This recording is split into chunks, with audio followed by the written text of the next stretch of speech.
하나님 말씀 받겠습니다. 하나님, 주님 오심을 기다리며 예배합니다. 평강의 왕으로 임마누엘로 역사하여 주시옵소서. 말씀으로 우리의 심령 골수를 찔러 쪼개며 주님 영적으로 수술하여 주시고 다시 살아나는 그 생명의 역사가 있게 하여 주옵소서. 예수님의 이름으로 기도하옵나이다. 아멘. 메리 크리스마스. 전우자 한번 인사하겠습니다. 메리 크리스마스. 메리 크리스마스. 목사님, 크리스마스도 아닌데 무슨 메리 크리스마스입니까? 아닙니다. 메리 크리스마스. 할렐루야. 대림절의 네 번째 주일에 마태가 전하는 예수 그리스도의 탄생 이야기를 또 나누도록 하겠습니다. 바로 크리스마스 스토리예요. 마태복음 1장과 2장에는 아브라함과 다윗의 자손으로 오시는, 유대인의 왕으로 오시는, 왕의 족보를 따라 오시는, 만왕의 왕으로 오시는 예수 그리스도, 또 아브라함으로 시작되는 모든 인류의 구원자로 오시는 예수 그리스도, 그가 성령으로 잉태함을 받습니다. 그리고 예수, 바로 그가 자기들의 백성들 그 죄에서 구원할 자로 오시며, 임마누엘, 하나님이 우리와 함께 하시는, 하나님의 현현하심으로 우리 가운데 임재하시는 그 하나님으로 우리 가운데 오시는 예수 그리스도. 하나님은 모든 인류의 역사를 주관하세요. 태초부터 지금까지 또 영원까지 인류의 모든 역사를 주관하시며 그 역사의 한가운데로 바로 하나님이 우리 가운데 오신 사건, 그것이 성탄의 사건이 되는 것이죠. 그 성탄을 기뻐하고 그 하나님의 계획과 섭리에 순종하며 믿음으로 나아간 사람들 하나님 보호하시고 하나님 인도하세요. 그를 예배하는 자들 하나님 축복하세요. 그러나 그 하나님의 계획과 섭리에 대적하고 순종하지 않고 예배하지 않는 자들에게는 하나님의 준엄한 심판의 역사들이 나타나게 되는 것이죠. 이제 오늘 우리는 본문에서 이 동방박사들이 동방으로부터 유대 땅 예루살렘에 도착을 하게 돼요. 와서는 당시 유대의 왕인 이 헤롯 대왕에게 이런 질문하죠. 유대인으로 왕으로 나신 이가 어디 계시냐? 우리가 동방에서부터 그의 별을 보고 그에게 경배하러 왔다. 놀랄 일이죠. 깜짝 놀랄 일이에요. 유다의 왕이, 이 헤롯이 이렇게 살아있는데, 동방에서부터 박사들이 왔는데 그들이 유대인의 왕으로 나신 이가 있는데 그에게 경배하러 왔다라는 이 말을 듣고 이 헤롯과 또 이 예루살렘에 있었던 대제사장들, 모든 백성들의 서기관들 모두가 소동하는 그 일들이 나타나게 되는 것이죠. 헤롯이 묻습니다. 무슨 어느 지역 어디서 이 그리스도가 나겠느냐? 대제사장들과 서기관들이 이렇게 질문하는 거죠. 미가서 5장 2절의 말씀을 인용해서 선지자가 이렇게 말했습니다. 유대 땅 베들레헴 에브라다에서 태어나도록 되어 있습니다. 그 거울은 작지 않습니다. 그러나 그 작은 곳에서 그리스도 유대인의 왕이 나실 거라, 그가 한 목자가 되어서 이스라엘을 다스리실 것이다 라고 예언되었습니다. 헤롯이 박사들을 가만히 불러요. 그리고 별이 나타난 때, 그때가 언제인지, 그리고는 이제 베들레헴으로 보내며 그를 만나고 그가 있거든 나에게도 고하고 나도 가서 경배하도록 그렇게 이야기를 해달라 말하고 있지요. 이제 박사들이 다시 길을 떠나요. 베들레헴으로. 근데 바로 동방에서부터 인도하던 그 별이 다시 나타나서 그들을 인도하기 시작하고, 그리고 아기 예수가 탄생한 그곳에 별이 머무르게 돼요. 그 집에 들어가니까 거기 아기가 있고 그의 어머니 마리아가 있어요. 엎드려서 아기께 경배하고 보배합을 열어서 황금과 유향과 몰약을 예물로 드리는. 그런데 이제 박사들이 다시 예루살렘에 와서 헤롯에게 이 이야기를 전하려는데 꿈에 하나님의 천사의 지시가 나타나는 거죠. 그리로 돌아가지 말라. 다른 길로 고국에 돌아가도록 인도하시고 보호하시는 그 말씀이 오늘 본문의 말씀인데요, 저는 여기 등장하고 있는 사람들을 먼저 좀 살펴보고요, 그리고 베들레헴의 의미가 무엇인지, 그리고 이 동방박사들이 예배하고 경배했던 그 의미를 나누며 정말 크리스마스의 의미, 예배의 의미를 다시 한번 살펴보기를 원합니다. 먼저 이 동방박사들이 누구냐 하는 것이죠. 그들은 동방에서 온 사람이에요. 동방은 아나톨레, 해가 뜨는 곳이라는 뜻이에요.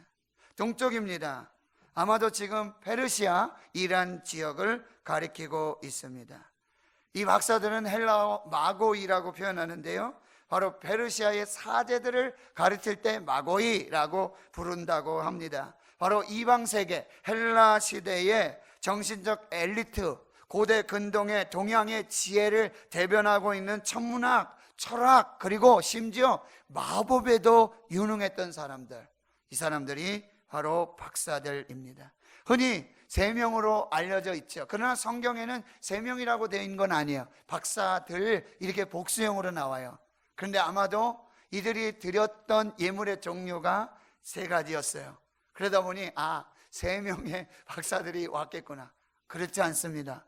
이들은 이제 프랑스의 지성인 중에 한 사람 미셀 투르니에는 그해져서 이 동방박사들과 헤롯 대왕이라는 이 크리스마스 스토리를 각색을 해서 소설을 썼는데요, 거기에는 왕으로 등장합니다. 이 동방 지역에 아주 권세 있는 그 왕들로 등장하고, 그들은 많은 수행원들을 거느리고요, 많은 재물들, 예물들을 가지고 바로 예루살렘, 베들레헴에 와서 아기 예수께 경배하고 그를 왕으로 인정하고 고백하는 그 일들이 나타나고 있고요. 시리아 정통 교단에서는 이 박사들 12명까지 이야기하고 있습니다.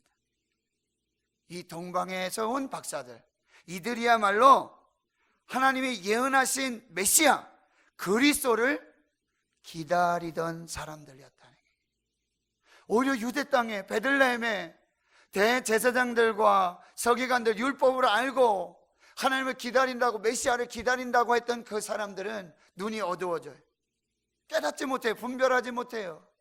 그런데 이들이야말로 바로 예언하신 메시아 그리스도가 오실 것을 기다리던 사람들이었어요. 모든 시선이 오직 예수 그리스도에게로 향해 있었던 사람들. 그래서 예수님만 바라보았던, 별을 받아보고 별을 쳐다보며 믿음으로 행진했던 사람들이 바로 이 동방의 박사들. 참 빛이시고 우리의 길이요 진리요 생명 되신, 우리의 말씀 되신 이 예수 그리스도만을 바라보고 길을 떠났던 사람, 이 사람들이 동방의 박사들, 하나님이 찾으시는 예배자였다라고 하는 것입니다. 하나님이 숨겨 놓으셨던 그때를 위해서, 그때에 하나님께서 경배 받으시기 위하여 숨겨 놓았던 숨겨진 종들이라고 하는 거예요. 여러분, 하나님의 은혜는 이렇습니다. 장소나 또 민족에 국한되거나 제한되지 않습니다. 여러분, 유대인으로 왕인으로 나시는 이 그리스도시가 우리 이방 왕들의 경배를 받고 그 찬양과 예배를 받고 있다라고 하는 거예요. 여러분, 지금 이 순간에도요, 바로 동방박사처럼 이 흑암, 이방 가운데서도 하나님을 기억하며 예배하는 하나님의 백성들이 일어나고 있다는 거예요. 이 동방박사들은 어떤 사람이에요? 가시바데 백합화처럼 은밀한 장소에서 성장하면서 황폐한 곳에서 그리스도의 향기를 드러내는 그 사람들의 모습이라고 한다는 거예요. 여기 지금 주일의 강단에 이 빨간 이 꽃을 여러분 포인세티아라고 해요. 이 꽃은 어떤 곳에서 피는지 아십니까? 완전한 암흑 속에서, 조그만 빛도 나지 않는 완전한 암실에서 춥고 그 흑암을 견디면서 이렇게 빨간 꽃으로 태어나고 있다라고 하는 거예요. 바로 동방의 박사들이 바로 그런 사람들이라고 한다라고 하는 거예요.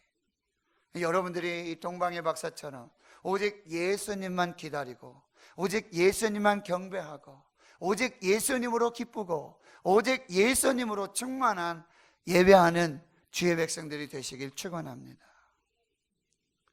이제 헤롯 왕과 종교 지도자를 살펴봅니다.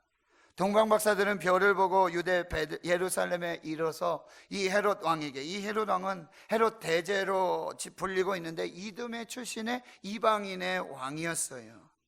주전 37년부터 AD 4년까지 이 유다 땅을 다스리던 왕이었어요. 로마의 임명을 받았던 사람이죠. 친로마 정책을 치면서 폭정을 삼고 유대인을 학대했던 그 사람이 바로 이 헤롯 왕이에요. 그런데 와서 유대인의 왕으로 나신 이가 어디 있느냐, 우리가 경배하러 왔다, 그리스도가 어디 계시냐, 이런 말을 듣고는요, 바로 이 헤롯 대왕과 모든 예루살렘의 대제사장들, 서기관들이 소동하는 일들이 나타나는데요, 이 소동하다라는 단어는 격동하다, 괴롭히다, 혼란스럽게 하다, 흔들려 전복이 되다, 내적 동요에 휩싸이다. 여러분 말씀하셨죠? 딱 세 사람이 온 게 아니에요. 왕의 사신이에요. 왕의 행렬이에요. 많은 수행원들을 데리고 오고요, 많은 식량들, 낙타가 수백 마리에 이르는 그런 지금 행진이 계속되고 있는 이 상황이에요. 와서는 왕이 있는데 그리스도고 유대인으로 왕으로 나신 이가 어디 있느냐 찾고 있는 거예요. 그러니 헤롯이 마음이 동요되어지는 것이죠. 이 사람들은 어떤 사람이요? 그들은 성경을 통해서, 율법을 통해서, 말씀을 통해서 메시아 그리스도를 알고 있었고 기다리고 있었지만, 진정한 왕으로, 메시아로, 그리스도로 오심을, 나심을 거부했던 사람. 교회에 이런 사람이 없을까요? 교회 다니고 예수를 믿는다고, 하나님을 믿는다고 하면서 예수 그리스도께서 나의 왕이시고 나의 주님이시고 나의 전부이심을 거부하며 드러내기를 싫어하고 부인하면서 다시 예수를 십자가에 못 박는 그런 하나님의 사람들이 있다라고 하는 것이죠. 결국 그들이 누굽니까? 예수의 이 메시아 되심, 그리스도가 되심을 거부했던 사람, 그들은 결국 십자가에 예수를 못 박았던 사람들이라고 한다는 거예요. 이 성탄에, 이 대림에 우리는 예수 그리스도를 진정 우리의 왕으로, 우리의 주로, 주인으로, 메시아로, 그리스도로 받아들이고 인정하고 고백하기를 여러분 기뻐하십니까? 이것이 우리의 신앙이 되어야 될 줄 믿습니다. 헤롯 왕과 종교 지도자는 어때요? 온갖 탐욕, 욕심, 정욕으로 물들었던 사람들이에요. 자기 밥그릇 싸움만 하던 그런 사람들이에요. 이 시대 저쪽 어디 계신 분들하고 좀 비슷하지 않습니까? 자기 밥그릇이 얼마가 되고 내 지분이 얼마가 되고 내 권세가, 내 능력이 이것만 따지고 있는 그런 사람들과 비슷하지 않습니까? 그들은 왕궁에 있으면서, 그들은 성전에 있으면서도 자기 자신의 교만으로 바벨탑을 쌓고 있었던 그 사람들이에요. 하나님은 그 교만을 무너뜨리시고 흩으신다라고 하는 것이죠. 그들은 지역적으로요, 여러분, 예루살렘에서 베들레헴까지는 불과 8km밖에 되지 않아요. 그러나 이 동방의 박사들은요, 수천 킬로를 왔어요. 수개월을 왔어요. 그들은 가장 가까이 있었던 사람이지만 가장 멀리서 하나님과 예수 그리스도를 부인했던 그 사람들, 가장 가까이 성전을 지키면서, 가장 가까이 왕궁을 지키면서 왕으로 오시고 대제사장으로 오시고 하나님으로 오시는 예수 그리스도 가장 멀리 있었던 사람들, 그 사람들이 바로 이 헤롯 왕과 종교 지도자들이라고 한다는 거예요. 여러분은 동방의 박사들이십니까? 아니면 헤롯이나 종교 지도자들에 가깝습니까? 우리 다시 한번 이 성탄의 의미를 잘 살피면서 이 대림을 지내야 한다라고 하는 거예요. 베들레헴에서 태어났어요. 대제사장들과 서기관들이 왕이시여, 미가 선지자의 예언을 보면 미가서 5장 2절에 그렇게 예언하고 있습니다.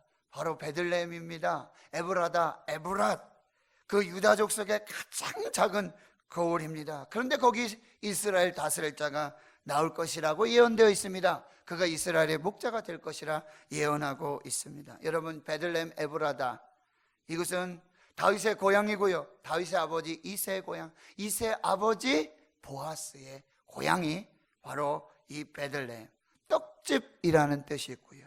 에브라다, 이 말은 결실이 풍부에 맺다, 번성하다라는 에브라스의 의미입니다. 이 두 자체가 가장 작은 마을이고요, 가장 소외된 그 지역이었지만 거기에 바로 하나님께서 생명의 떡으로, 말씀으로 오시는 그 역사가 있었고, 그로 말미암아 30배, 60배, 100배의 번성함의 오병이어의 축복, 모든 것이 다 살아나고 회복되고 번성하는 그 은혜와 축복의 장소가 바로 베들레헴 에브라다였다라고 하네요. 왜 베들레헴이 에브라다가 되었을까요? 거기에 예수를 품었기 때문입니다. 할렐루야. 그는 작은, 형편없는, 쓸모없는, 여러분, 나사렛이라는 뜻은, 예수님 나사렛에서 자라셨는데 나사렛은 당시 그 문화 속에서 촌놈이라는 비속어로 쓰였어요. 아무도 관심하지 않고 주목하지 않고 인정하지 않았던 그 촌뜨기, 시골 촌뜨기, 그곳. 근데 왜 나사렛이 되고, 왜 베들레헴이 되고, 왜 에브라다가 에브랏이 된 것입니까? 거기에 예수가 계시기 때문입니다. 예수님으로 충분한 줄 믿습니다. 예수가 임하고 예수를 모시고 예수와 함께하면 모든 것이 생명이 되는 줄 믿습니다. 모든 것이 번성하게 되는 줄 믿습니다. 모든 것이 살아나게 되는 줄 믿습니다. 이것이 예수의 은혜라고 한다. 이게 성탄이에요. 우리가 예수를 모신 그곳이 베들레헴이 되고, 그것이 에브라다가 되고, 거기서 생명이 다시 사는 번성의 축복의 역사가 있게 될 줄 믿습니다. 이제 이 동방박사들의 예배를 살펴보며 마무리를 하도록 하겠습니다. 그들은 11절에 보면 최고의 예물을 드려서 예배했다라고 하는 것이죠. 세 가지 예물. 황금은 그리스도의 왕 되심, 유황은 예수 그리스도의 대제사장 되심, 그리고 몰약은 이제 예수님의 부활함과 영원한 생명을 상징하고 있습니다. 또 어떤 사람은 예수 황금 왕 되심, 유향은 하나님 되심, 몰약은 인간 되심을 상징한다고 말하고요. 루터는요, 믿음과 사랑과 소망이라고도 해석을 했어요. 그런데 그 예물이 상징이 어떠하든지 가장 중요한 것은 무엇입니까? 그들이 당시에 가장 귀한 것으로, 가장 좋은 것으로 예물을 드려 예배했다라고 하는 거예요. 그런 찬양이 있어요. 우리 모두 선물을 준비해 예수님께 드릴 선물, 기쁨으로 선물을 준비하는데, 멋진 선물 나를 드려요 예수님께 나를. 할렐루야. 저 노래 잘하죠? 우리 모두 선물을 준비해 예수님께 드릴 선물, 귀한 선물들 준비하는데, 예수님 받으시는 가장 귀한 선물은 뭐예요? 바로 나를 받으신. 할렐루야. 그러므로 형제들아, 내가 하나님의 모든 자비하심으로 너희를 권하노니 너희 몸을 하나님이 기뻐하시는 거룩한 산 제물로 드리라. 이것이 너희가 드릴 영적 예배니라. 할렐루야. 예수님이 가장 기뻐하신 예물은 황금, 유향, 몰약이 아니에요. 바로 자신이 그리스도이심을, 왕이심을, 주되심을 인정하며 자신을 드려서 찾아와서 엎드려 경배하였던 그 사람들, 그 예배를 받으셨는 줄 믿습니다. 동방박사들의 이 행진의 유일한 목적, 그것은 바로 예수 그리스도를 경배하기 위함이었다. 예배하기 위함이었다. 프로스퀴네인 이렇게 얘기하는데요, 바로 인간이 신이나 왕을 섬기는 행위를 말하고 있어요. 동방박사들이 지금 예루살렘에 오고 베들레헴을 찾는 이유는 단 한 가지. 2절에서도 우리가 유대인으로 왕으로 나신 이를 찾아왔는데 우리가 경배하기 위해서 왔다. 그리고 다시 말씀하고 있지 않습니까? 그에게 엎드려서 경배하였다, 이렇게 말하고 있다라고 하는 거예요. 이 경배가 뭐예요? 바로 주인이나 왕에게 행하는 행동인데 바로 당신이 나의 주인이시고 나의 왕이시고 나의 전부이십니다. 여러분, 이 동방박사들은 왕일 수도 있고요, 최고의 지성인이고요, 정말 멋지고 멋진 권세와 그 권위와 은혜와 능력을 가진 사람들이에요. 그런데 그가 와서 악있게 엎드려 경배하였다는 것, 기가 막히지 않습니까? 그는 악이시지만 그는 만왕의 왕이시고 만주의 주이시고 우리가 영원히 섬겨야 될 왕이시며 주인이시며 전부이심을 그는 믿음으로 고백하며 그 악있게 엎드려 경배하였다라고 하는 것이죠. 동방박사들이 이 먼 길을, 그 위험을 무릅쓰고 찾아온 목적이 단 한 가지, 바로 경배하기 위해요. 목적지가 어딘지도 몰라요. 어떤 어려움이 닥칠지도 몰라요.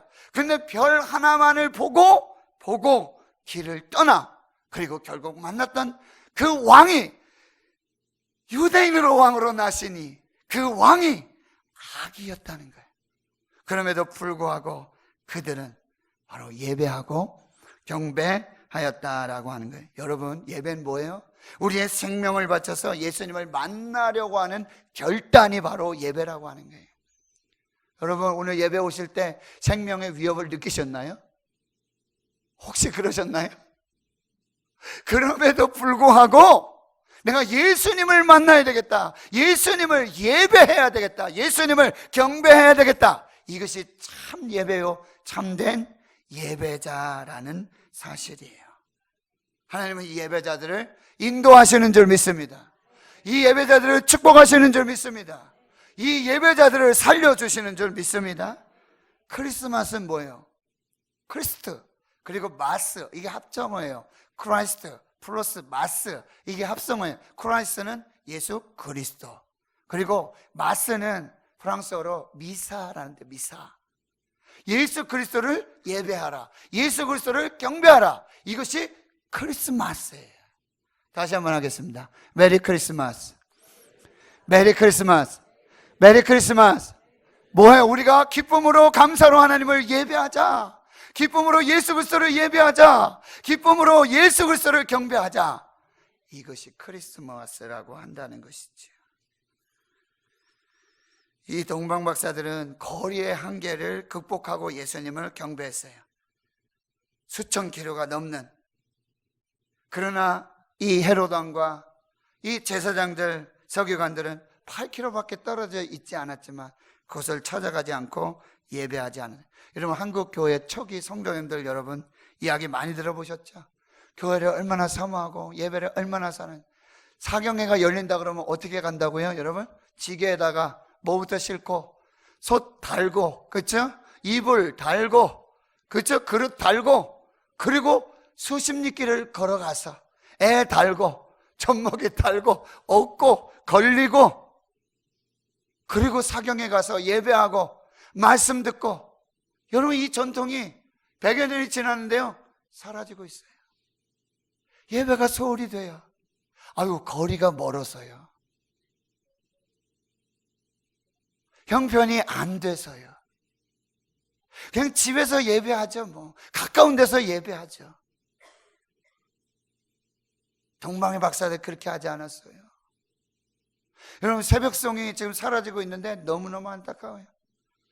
저만 해도 고등학교 1학년 때요, 새벽송 크리스마스 발표를 하고는요, 밤새 장로님이 대장 되시고 권사님들, 집사님들 조를 짜고 청년들이 하는 게 뭐예요? 이 과자바구니 이거 들고, 자루 들고, 참 기억나는 그런 새벽송이 있어요. 뭐예요? 시골이었는데요, 한 10여리를 들어가야 돼요. 차도 들어가잖아요. 눈이 쏘박히 쌓여, 추워요. 칼바람이 불어요. 마침 거기 당첨이 된 거예요. 거기 진꾼으로 거기 가야 돼요. 근데 그 집이 농장이었어요. 소도 기르고 돼지도 기르는 그 농장이었어요. 추운데 내가 여기 당첨이 돼가지고 이 힘든 일을 해야 되나 갔어요. 가니까 새벽 2시야 그래도 불을 밝히고 새벽에 메리 크리스마스, 예수 그리스도 탄생하셨습니다, 기쁘다 구주 오셨네, 문을 쫙 열고 불을 밝히며 우리 가서 거기서 기쁘다 구주 오셨네, 만백성 맞으라, 이분들 문을 활짝 열고 이제 오셨냐고, 이제 오셨냐고. 그리고는요, 떡국을 끓이시고 뜨겁게 거기서 그걸 먹고 그걸 나누면서 은혜를 안기고, 또 집 이제 돌아오면 어떻게 해요? 그것도 가져온 거 선물 보따리 풀어가지고 교회 학교 아이들 주려고 또 다 포장해가지고, 그러다가 깜빡 잠이 들으면 우리 11시 예배 못 가는 거예요. 그래도 그 예수 나심, 아기 예수 나심을 전하는 예수 그리스도. 그러면 우리가 가다 보면 딴 교회 분들도 만나죠, 그렇죠? 다른 또 새벽성 이 파송된 이 전도자들 만나요. 이 사람들 만나요. 그러면 서로 할렐루야, 당신 어느 교회입니까? 나 어느 교회입니다. 할렐루야, 메리 크리스마스. 여러분, 이것이 진정한 크리스마스의 의미가 된다라고 하는 것이죠. 마지막으로요, 이 동방박사들은 오직 예수님을 경배하는 것이 가장 큰 기쁨이었어요. 예수를 만나는 게 가장 큰 기쁨이었어요. 베들레헴까지 왔는데, 예루살렘까지 왔는데 별이 사라졌잖아요. 그리고 다시 이제 베들레헴에 가야 한다는 말을 듣고 다시 출발하는데 그 사라졌던 별이 다시 나타나요. 그들을 인도합니다. 그리고 예수님 태어나신 그곳에 머물러 있어요. 이 박사들이 그 별을 보고 매우 크게 기뻐하고 기뻐하였더라. 오직 예수가 기쁨이에요. 그렇게 하나님을 찾고 예배하고 예수님만으로 기쁨을, 거리나 상황이나 환경 조건을 초월해서 하나님을 예배하는 이들을 하나님이 축복하시는 거예요. 인도하시고 축복하세요. 어떻게? 다른 길로 가라는 거예요. 다른 길로. 여러분, 우리가 예수님 바라보고 예수님만 예배하고 예수님만 찾을 때 별로, 말씀으로, 진리로 우리를 인도해 주세요. 그런데요, 하나님이 또 어떤 다른 길을 가게 하실 때가 있어요. 예배하는데, 주님을 찾고 있는데, 주님만 경배하고 있는데 주님이 또 다른 길을 열어주세요. 안 가본 길이에요. 예상하지 못했던 길이에요. 그런데 그 길이 바로 생명의 길이었다는 거예요. 다른 길로 돌아가도록. 헤롯에게 갔으면 바로 죽습니다.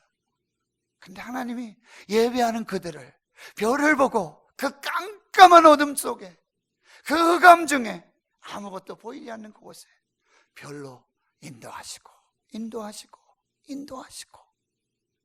그리고 그 별을 보고 기뻐하고 감사하고 예배하고 찬양하는 그들을 또 다른 길로 인도하셔서 그 길이 생명의 길이 되어서, 그 길이 은혜의 길이 되어서 이 성탄의 크리스마스가 완성되었다라고 하는 것입니다. 할렐루야. 25일 새벽에 만나십시다. 25일에 꼭 예배자로 만나십시다. 별을 보고 예수님 바라보고 사모하고 예배하는 여러분을 하나님이 인도해 주실 줄 믿습니다. 함께 해 주실 줄 믿습니다. 혹여 다른 길 염려하지 마십시오. 그 길이 생명의 길입니다. 은혜의 길입니다. 축복의 길입니다. 그 은혜를 누리시는 성탄 되시기를 주의 이름으로 축원합니다. 기도하겠습니다. 하나님 감사합니다. 오직 예수만을 바라보며 오직 예수만을 따라가며 오직 예수만을 예배하고 경배하였던 그 길 인도해 주시고 함께 해 주시고 다른 길, 생명의 길, 은혜의 길, 축복의 길 주셨던 동방박사들, 주여 우리가 이제 예배자가 되게 해 주시옵소서. 그 은혜와 복을 누리는 축복의 사람 되게 해 주옵소서. 예수님의 이름으로 기도하옵나이다. 아멘.